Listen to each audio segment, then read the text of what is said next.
আসসালামু আলাইকুম।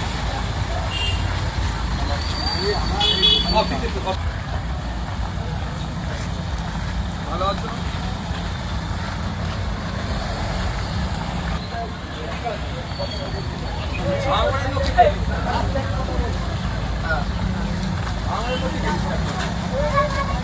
ভালো আছো মা? ভালো আছো মায়েরা?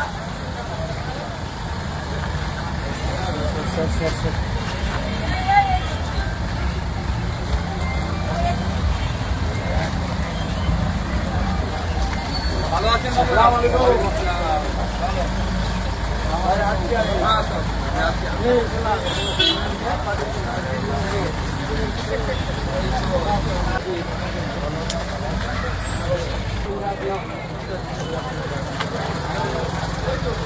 দেখি তিনি ভাঙড়ের তিনি ভাঙড়ের কার্যালয় অফিসে আসলেন। আমাদের বিধায়ক পরে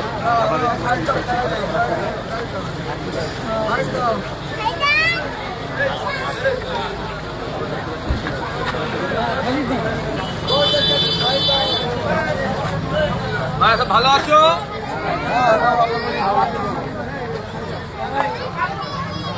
ভালো আছো?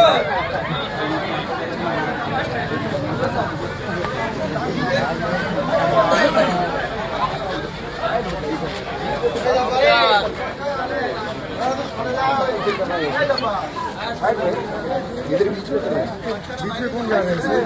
तो साइड रहे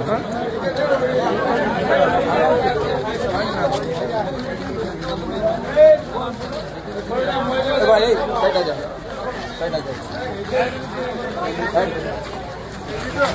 বাইরে রেডি করা কোথায়? হ্যাঁ এত আয়ের পড়ে যাও।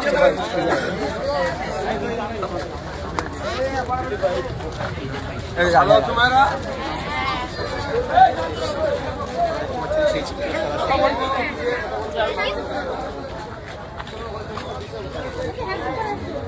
ভালো আছো মায়েরা?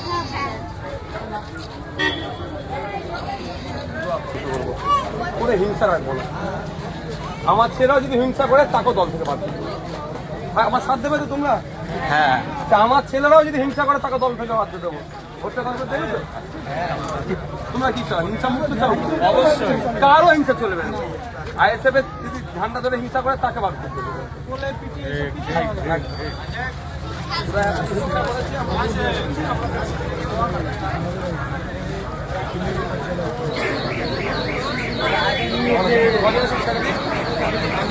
ছেড়ে দিয়ে আসি। সরে যা, সরে যা।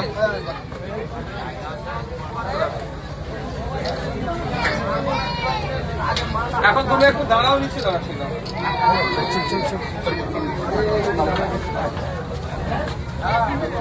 ভাই যারা দেখা করতে এসছেন একটু দাঁড়ান ভাই, ওপরে অনেক আছে, ওদের হয়ে যাওয়ার পরে আপনাদের সাথে কথা বলবো, প্রত্যেকের সাথে কথা বলবো। মাঝরাইট এটা এমএলএ কার্যালয়। আমাদের এখানে 5 বছর এখান থেকে পরিষেবা দিয়েছি। আপনারা দু আশীর্বাদে আবার জিতে এসেছি। আগামী 5 বছর এখান থেকে পরিষেবা পাবেন, আপনার বুথে বুথে চলে যাব। তবে একটা কথা বলে যায়, গত রাত্রে বড় ভাইজান সব নেতৃত্বদের ডেকেছিল ভাঙড়ের। যেটা বলেছে আপনাদের বলে দিচ্ছি, কে তৃণমূল, কে সিপিএম, কে আইএসএফ, কে কংগ্রেস দেখার দরকার নেই। একটানা হিংসা হয়। যদি কেউ হিংসা করে তাকে দল থেকে বহিষ্কার করা হবে। আমাদের ভাঙড়ের মানুষ শান্তির জন্য আমরা পক্ষে। আমি এবারে 20,000 এক্সট্রা ভোট পেয়েছি। 20,000 এক্সট্রা ভোট পেয়েছি। 1,06,000 পেয়েছিলাম এবারে। 1,26,555টা ভোট আমাকে দিয়েছে ভাঙড়ের মানুষেরা। নিশ্চিতভাবে শান্তির পক্ষে দিয়েছে। তো ভাঙড়কে আমরা সবাই মিলে শান্তি প্রতিষ্ঠা করব। আর একটা কথা আপনাদের বলি, অনেকে আতঙ্কিত হচ্ছেন, কেউ আতঙ্কিত হবেন না। আমাদের দলের প্রতিষ্ঠাতার নাম হচ্ছে পিরজাদা আব্বাস সিদ্দিকী, এরও মাথায় রাখবেন। তার ভাই নওশাদ সিদ্দিকী ভুল করলে সেটাও সে ছাড়বে না, ঠিক আছে? আমাকে অনেক সময় তাড়া দিয়েছে। আমি একবার পুলিশকে উল্টোপাল্টা বলে দিয়েছিলাম, একটা মেয়া কান ছিল, ওর কান দেখার পরে উল্টোপাল্টা সঙ্গে সঙ্গে ভিডিও দেখে আমাকে ফোন করে তাড়া দিচ্ছে। যদি না ভালো লাগে ঘরে এসে শুয়ে পড়, বাজে কথা বলবি না। তা সে আমাদের পার্টির মেন প্রতিষ্ঠাতা। কারোর সাথে অন্যায় হবে না। তিনি যে প্রতিশ্রুতি দিয়ে আমাকে পাঠিয়েছে, ভাঙড়ে হিংসা মুক্ত হবে, তোলাবাজি মুক্ত হবে, কাটমানি মুক্ত হবে। আপনার জমি আপনি বিক্রি করতে যাবেন, নেতাদেরকে টাকা দিতে হচ্ছিল, সেগুলো বন্ধ হবে। সেগুলো সহ্য করে আমার পার্টির ছেলেরা চলবে। যদি মনে করা এটা অসহ্য হচ্ছে, তারাও টাটা বাই বাই হয়ে যাবে। এতটা জোরে গলায় কথা বলছি। সুতরাং আপনার নিশ্চিন্তে থাকুন, কে আসছে যাচ্ছে, কে নওশাদ ভাইজানের সাথে ছবি তুলেছে, ওতে ভেঙে পড়বেন না। আমার সাথে লাখো মানুষ ছবি তুলে, এমনও মানুষ ছবি তুলে বলে দাদা আমি কিন্তু বিজেপির লোক। এমনও মানুষ আছে বলে আপনাকে পছন্দ লাগে একটা ছবি তুললো প্রথমে, তারপর বলছে দাদা আমি কিন্তু বিজেপির অমুক নেতা, আমি তো কিছু পরোয়া করি না। মন জানে পাপ আর মা জানে বাপ। আমি সব মানুষের জন্য কাজ করতে এসেছি। সুতরাং আমার সাথে কার ছবি উঠেছে আতঙ্কিত হবেন না। কে ডিসিশন নেবে? ভাঙড়ের মানুষেরা। ভাঙড়ের মানুষের মতামতের বাইরে একটাও কাজ হবে না, এবার বলে যাচ্ছে আপনাদের, জোর গলায় বলছে। এটা ভাঙড়ের মানুষের মতামতের ভিত্তিতে কাজ হবে। যে সুযোগটা দ্বিতীয়বারের জন্য আমাকে দিয়েছেন, সেই সুযোগটা আমি ভুল জায়গায় লাগাবো না, সঠিক জায়গায় লাগাবো। সুতরাং আতঙ্কিত হওয়ার জায়গা নাই। ভাঙড় একটা পথ দেখাবে 2031 সালে রাজ্যের মানুষের কাছে। সেটা শুধু নওশাদ সিদ্দিকী একার দ্বারাই সম্ভব নয়, আইএসএফ পার্টির একার দ্বারাই সম্ভব নয়, প্রত্যেকটা ভাঙড়ের মানুষকে সাথে নিয়ে করা সম্ভব। আজকে যে আমাকে ভোট দেয়নি, যে 94,000 ভোট তৃণমূলে গেছে, তাদেরও ভালো আমাদের ভাঙড়ের মানুষকে দেখতে হবে। রাজি আছেন তো নাকি? যে 30,000 ভোট বিজেপিতে গেছে, তাদেরও ভালো আমরা একত্রিত হয়ে ভাঙড়ের মানুষরা দেখব। এখন আমি আর আইএসএফ এর নেতা নয়, আমি এখন ভাঙড়ের বিধায়ক। 2,70,000 ভোটারের আমি বিধায়ক। তা আমাকে আমার যদি আমাকে 1,21,000 টাকা মাসে দেওয়া হবে এই 2,70,000 মানুষকে দেখার জন্য। সুতরাং আমার কর্মকাণ্ড যদি আমি ভুল করি, দুনিয়ার কাউকে না জবাব দিলে আমাকে সৃষ্টিকর্তার কাছে জবাব দিতে হবে। আমি ইসলাম ধর্মের অনুসারী, আমার ধর্মীয় বিশ্বাস যে আল্লাহর কাছে জবাব দিতে হবে আমাকে। তো সুতরাং আমার দ্বারাই অন্যায় হবে না। আর 2-1 দিনের মধ্যে কিছু ক্ষোভ বিক্ষোভে করেছে, তাও আমরা যতটা পেরেছি ফোন করে আটকেছি। আজকে সকাল থেকে কেউ বলতে পারবে না একটা কোনো ছোট্ট ঘটনা ঘটেছে, কেউ বলতে পারবে? আর আমি আজকে বলছি, মানে সবই আল্লাহ সৃষ্টিকর্তার ইচ্ছে, তার বাইরে কিছু নয়। যদি ভাঙড়ে আমরা হারে যেতাম, এতক্ষণ আমাদের 200 ছেলে লাশ ফেলে দিত, 5,000 বাড়ি ভেঙে দিত, জেসিবি নিয়ে বাড়ি ভাঙচুর করতো। বলেন আমরা আপনার আজকে অনেক কথা বলছেন, স্বাধীনতা আছে, সেই স্বাধীনতা আমি দিয়ে রেখেছি। আমাকে অনেকে জানাচ্ছে, আমি আমার ফোন নাম্বার, নিজের পার্সোনাল ফোন নাম্বার দিয়ে দিয়েছি, যদি কারোর সাথে অন্যায় হয় ফোন করো। এবার কি হচ্ছে অনেকে জানেন, ফোন করে বলছে বাড়ি ভেঙে দিয়েছে। কে ভেঙেছে? আর আপনার যে বাড়িটা ভেঙেছে তার একটা ছবি দেখান, কলা গাছ ভাঙার ছবি দিচ্ছে, জানেন? বুঝতে পারছি এই ধরনের অনেক হচ্ছে, আমার ছেলের নামে মিথ্যাচার হচ্ছে। কিন্তু আমার ছেলে ভুল করলে আমি ছাড়বো না। একটা কথা, আমাকে কারণ দেখাতে হবে যে তুমি ওর বাড়িতে কেন গিয়েছিলে, লোকটা কে। এটাও আমি বলেছি, আমাদের নেতৃত্ব জিজ্ঞাসা করবেন। কেউ তৃণমূলের এজেন্ট বসেছে, তার সাথে লড়াই নয় আমার। কে তৃণমূলের দেয়াল লিখেছে, তার সাথে আমার লড়াই কিসের ভাই? তৃণমূলের হয়ে প্রচার করেছে, তার সাথে আমার লড়াই কেন থাকবে?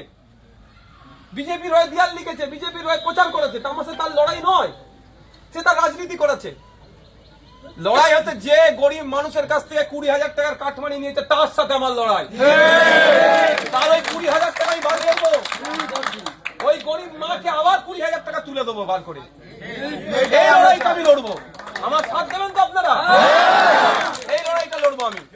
কেউ তৃণমূলের হয়ে এজেন্ট বসেছে বলে তার বিরুদ্ধে আমি লড়তে যাবো না। তার ভালো লাগাছে বসেছে, কি বলছি বুঝতে পারছেন?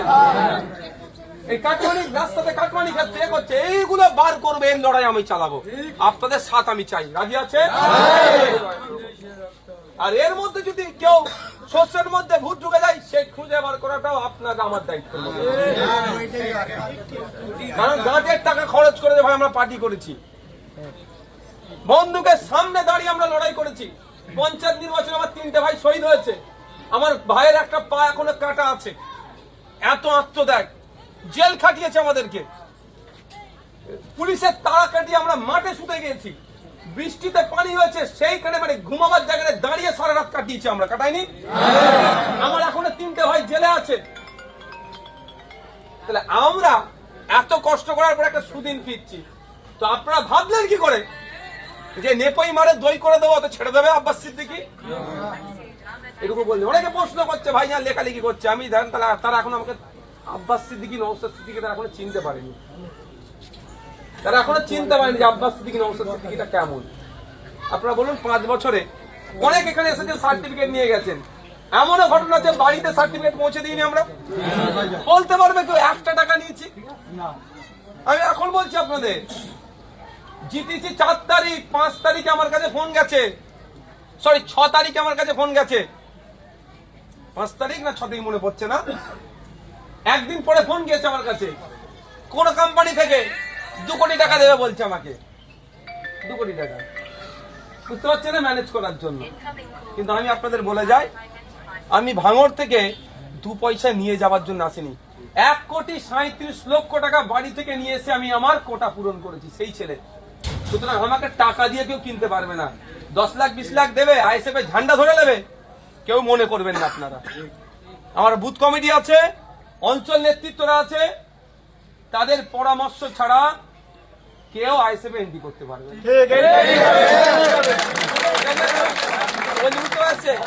শুধু আশঙ্কিত হবেন না, এটা আমার রুজি রুটির জায়গা নয় যে রাজনীতি না করলে আমার সংসার চলবে না, বরঞ্চ রাজনীতিতে এসে আমার লসে রান করছি।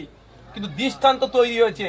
আজকে বিধানসভায় গিয়েছিলাম, বিধানসভায় এমন কোন স্টাফ নাই দেখে আমাকে শুভেচ্ছা জানায়নি, কিন্তু তারা বলছে ভাইজান, ভাইজান বলেই বেশিরভাগ ডাকে, ওখানেও ডাকা ভাইজান বলে। যখন আপনি হেরে যাচ্ছিলেন, মানে 10,000 যখন পিছিয়ে 5,000 পিছিয়ে, আমাদেরও মন খারাপ হয়ে যাচ্ছিল, এই একটা এত ভালো লোক হেরে যাচ্ছে। তাহলে সবাই আমার প্রতি নজর রাখে, কাদের জন্য? আপনাদের জন্য, যে আপনারা আমাকে প্ল্যাটফর্ম দিয়েছিলেন বলেই তো। তাহলে আজকে ভাঙড়ের মানুষ একটা সুষ্ঠু সমাজ চাইছে, ভাঙড়ের মানুষ একটু খেটে খাওয়া মানুষ, যাতে তাদের উপরে জোর জুলুম না হয়, এটা চান তো? তো এটাই আমরা প্রতিষ্ঠিত করব। নিশ্চিন্তে আপনারা থাকবেন, আপনাদের সাথে কারোর সাথে অন্যায় হবে না, কারো সাথে অন্যায় হবে না। এই অন্যায় দেখার দায়িত্ব আমাদের বুথের নেতৃত্বরা, দেখার দায়িত্ব হচ্ছে আপনার অঞ্চল নেতৃত্বরা, তারপরে তো আমি আছি, ওরা ফেল করলে আমি আছি। আর আপনারা জানেন সরাসরি আমাকে ফোন করলে খান। এবার ধরেন আমি এখন কথা বলছি, আমাকে কেউ ফোন করলো, তাহলে আমার পরিবর্তে কেউ তো ফোনটা তুলবে। যে নওশাদ ভাইজানের সাথে সব কথা যদি বলতে চান, সম্ভব হবে কি আপনারা বলুন? হ্যাঁ, আপনাদের যেই সমস্যা নিয়ে ফোন করেছেন সেটা সমাধান হচ্ছে কি হচ্ছে না সেটা প্রশ্ন করবে। এতক্ষণ কথা বলছি, ফোন আসে নাকি? ঢুকছে তো ফোন, আমার যাই ফোন ধরে সে ফোন ধরছে, কি হচ্ছে না হচ্ছে সামলাচ্ছে, আমার কাছে ইনফরমেশন দেবে, সেগুলো সমাধান করবে। আমার কাছে খবর এসেছিল, এই আসতে আসতে দেখলাম একজন বললো না, এই তার দোকানে তালা মেরে দিয়েছে। আমি বললাম অফিসে আসো, তিনি বলছেন না ভয় লাগছে। আমি বলেছি আপনি অফিসে আসেন, দেখবো কে কি করে আপনার। হয়তো মনে হয় সে তৃণমূলের লোক, সে এখন এমএলএ এর অফিসে আসবে, কেউ তার সাথে খারাপ আচরণ করতে পারবে না।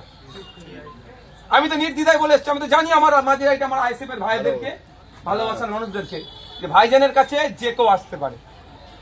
আমি কি কাউকে বললাম তাকে ফোন করে যে ওই লোকটা আসবে, ওকে ছেড়ে দে? কেউকে বলেছি কি ভাই? বলতে পারবে কেউ মাঝে? কিন্তু আমার এই কনফিডেন্স আছে আমার মাঝে রাইটের লোকের প্রতি, ভাঙড়ের মানুষের প্রতি। সে আসবে, তার সমস্যা বলবে, সমাধান হবে, সমাধান তো হবেই প্রত্যেকটা জিনিসে। সুতরাং আমাদের এতটুকুই মনে রাখতে হবে যে সৃষ্টিকর্তা আমাদের কাছে একটা বড় একটা সুযোগ দিয়েছে।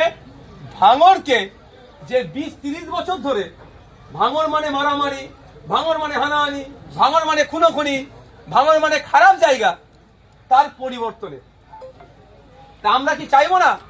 ভাঙড় মানে শিক্ষা, ভাঙড় মানে শান্তি, ভাঙড় মানে সম্প্রীতি, ভাঙড় মানে ঐক্য, ভাঙড় মানে একটা আলাদা পারসেপশন, ভাঙড় মানে একটা মডেল, ভাঙড়কে ফলো করুক, এটা আমরা দেখাতে চাইবো না? যদি আমরা দেখাতে চাই, দুটো জিনিস আমাদেরকে করতে হবে। প্রথম কথা হচ্ছে আমাদেরকে স্যাক্রিফাইস করতে হবে, স্যাক্রিফাইস আমাদেরকে করতে হবে ভাঙড়ের মানুষের স্বার্থে। আর দ্বিতীয় কথা হচ্ছে আমাদের লক্ষ্য উদ্দেশ্য একটাই হবে যে ভাঙড়ের ডেভেলপমেন্ট। এটাই আমাদেরকে সকলকে শপথ নিতে হবে। মাথায় থাকবে ভাই? কে কি বলছে কারো কথাই আপনারা পাত্তা দেবেন না। এতটুকু মনে রাখবেন, আইএসএফ এর প্রতিষ্ঠাতার নাম হচ্ছে পীরজাদা আব্বাস সিদ্দিকী। আর উনি হক কথা বলতে গিয়ে উনার পরিবারের কিছু লোকের বিরুদ্ধে চলে গেছে, কিন্তু উনি হক কথা বলা ছাড়েননি। নওশাদ সিদ্দিকীকে উনি ছাড়েননি। যেদিন ভোটে জেতার পরে আমার এখানে পরের দিন এখানে আসার কথা ছিল না, কিন্তু আপনার এখানে কিছু মানুষজন বেলা 4 তারিখ বেলা 4টের পরে তৃণমূল থেকে আইএসএফ হয়ে গেছে।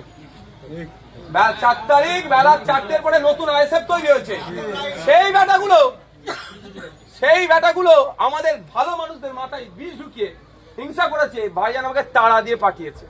তারপরের দিন আমি আসলাম না, আমার রেস্টের দরকার ছিল। আপনারা দেখেছেন আমি কিভাবে সারা রাজ্যে চষেছি। আরে একটা দূরে আরেকটু প্রোগ্রাম আমার ছিল, পার্সোনাল প্রোগ্রাম, সেটা বাতিল করে এসেছি। কেন? আমাকে পাঠিয়ে যা, তুই যে দেখ, তুই ওখানকার এমএলএ কি করছে দেখ।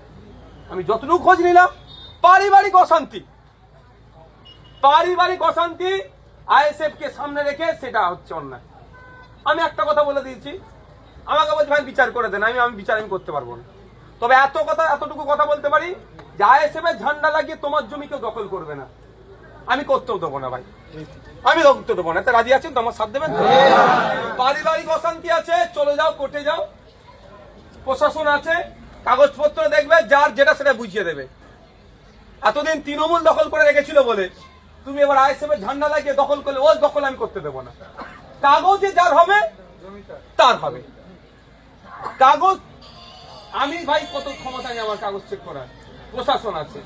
হ্যাঁ, আমাদের ছেলেরা সেখানে সহযোগিতা করে দিতে পারে। চলো প্রশাসনের কাছে বসে দুটো কাগজ চেক করলাম। তো এই পারিবারিক অশান্তি 1 নম্বর ব্লকের প্রাণগঞ্জ অঞ্চলে আমাকে এসে বলছে একজন যে আমাদেরকে বলেছে ঘর থেকে বেরিয়ে যেতে, ঘর দখল করবে। আমি অবাক যে আইএসএফ এর ছেলেরা কথা বলবে। আমি ভাই কে বলেছে? অমুকের নাম একটা বললো। আমি কেন, কি ব্যাপার? যেই নাম বলে তাই বুঝতে পেরেছি। আচ্ছা, বলেছে কি আইএসএফ এর ঝান্ডা লাগিয়ে তোমার ঘর দখল করবে? না, আমার মামা হয়। ওর মামা ভাগনাকে বলছে বেরিয়ে যা, দখল করে দেবো। ওটা নাকি আইএসএফ এর দোষ হয়ে গেল। বুঝতে পারছি ব্যাপারটা? আইএসএফ কে কালিমালিপ্ত করার চেষ্টা হচ্ছে। যারা আমরা 5 বছর ধরে মার খেয়ে, কেস খেয়ে, মাঠে রাত্রিরে জেগে থেকে দলটা করেছি, তাদের নামে এই রিপোর্ট দেখাতে পারবে না যে কারো সাথে অন্যায় করছে। এই 4 তারিখ বেলা 4টের পর থেকে যেই লিড 15,000 হতে পার হয়ে গেল, তখন আবার আইএসএফ তৈরি হয়েছে। আইএসএফ তৈরি হয়ে তখন কি হচ্ছে? এবার আপনাদের একটু কথা বলে যার একটা কথা বলে যাই। আমার বুথ কি বললাম, কি আসবে, কি ঢুকবে, কি বেরোবে, নির্ভর কারা করবে, কাদের উপরে করবে? সর্বপ্রথম আমাদের বুথের নেতৃত্বদের উপর করবে। ওরা আমাদেরকে সার্টিফিকেট দেবে, তার সম্পর্কে সার্টিফিকেট দেবে, তাদের মতামত দেবে, তার উপরে আমরা আলোচনা করবো।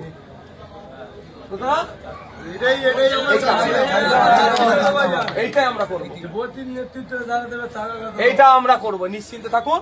আর ভাঙড়ে আমি অশান্তি হতে দেবো না। কে তৃণমূল ওই তো বললাম না, জামা পেল্টে দিয়েছে, জামা পেল্টই সমস্যা তৈরি করছে। সহ্য করতে হবে ভাই, কি বলছি বুঝতে পেরেছে? আর কে তৃণমূল, কে সিপিএম, কে আইএসএফ, কে বিজেপি, কে কংগ্রেস, ভাঙড়ের টা নাই। ভাঙড়ের সবাই ভাঙড়ের মানুষ। আর একটা বিচার হবে। কি বিচারটা বলুন তো? একটা তো মামলা চলছে, আর একটা বলেছিলাম আমরা রাজ্জাক খান খুনের বিচার আমি করবো। আপনাদের কথা দিচ্ছি, ওই মামলা আমি দেখবো আগামী দিনে। রাজ্জাক খান ভাঙড়ের ভোটার, রাজ্জাক খান ভাঙড়ের ভোটার হতে পারে তৃণমূলের নেতা। তাহলে একটা মানুষকে খুন করে দেবে? হ্যাঁ, খুন করে আইএসএফকে নামে চাপে দোষ চাপাবে, এক দিলে দুটো পাখি মারবে। ওটা বন্ধ করো। তাহলে আগামী দিনে ভাঙড়ে এই কোনা করে রাজনীতি হবে না। যার ভালো লাগবে দেবে, যাকে ভালো লাগবে ভোট দেবে। শান্তিপূর্ণ ভোট হয়েছে তো বলেছিলাম। এবার 1,26,555 জন আমাকে দিয়েছে, 94,000 মানুষ টিএমসি কে দিয়েছে, 30,000 মানুষ বিজেপি কে দিয়েছে। যার মতামত যেটা লেগেছে দিয়েছে।